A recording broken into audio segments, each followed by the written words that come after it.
കലോത്സവ നഗരിയിലാകെ വലിയ ചൂടാണ്. ഇടയ്ക്കൊന്നു പെയ്ത മഴ കൊതിപ്പിച്ച് കടന്നു കളഞ്ഞു. ചൂടിൽ അലിഞ്ഞു പോകുമോ ഈ കലോത്സവം?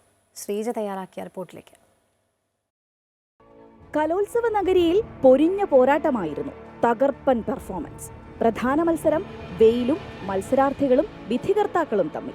ആദ്യം തന്നെ തോൽവി സമ്മതിച്ച് ആസ്വാദകർ പിൻവാങ്ങി. ഫാനിന്റെ തണുപ്പിൽ ആശ്വാസം കണ്ടെത്തി വിധികർത്താക്കളും. അങ്ങനെ ഒരു വെയിലിനും തങ്ങളെ തകർത്താൻ പറ്റില്ലെന്ന് തെളിയിച്ച കുട്ടികളാണ് മാസായത്. നമുക്ക് വെയിലോ കാറ്റോ മഴയോ എന്ത് വന്നാലും നമുക്കത് ബാധകമേ ഇല്ല.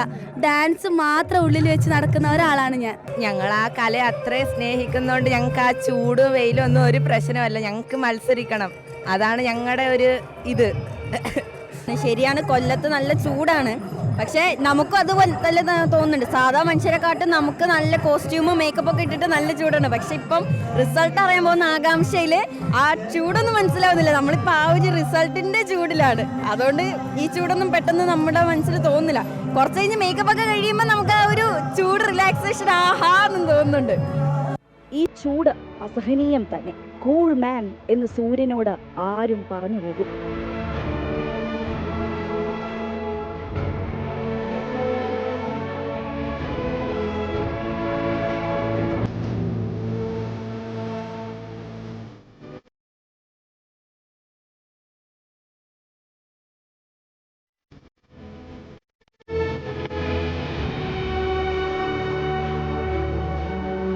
തണ്ണീർ കൂജയുമായി സംഘാടകർ കുളിർമയേകി.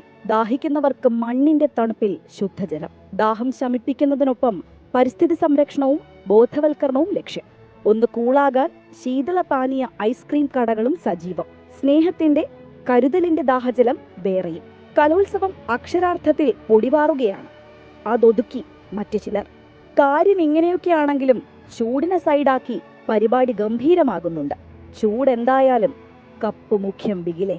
ഈ പൊരിവെയിലത്ത് കലോത്സവ നഗരിയിൽ നിന്നും കഷ്ടപ്പെട്ട് വിഷ്വലൊപ്പിച്ച് എന്ന ക്യാമറാമാൻ രാജേഷ് താവിലോടിനൊപ്പം ഈ ചൂടത്ത് നമ്മുടെ അമൃത TV പവലിയനിൽ അഭയം പ്രാപിച്ച ശ്രീജ ആശിഷ്, അമൃത ന്യൂസ്.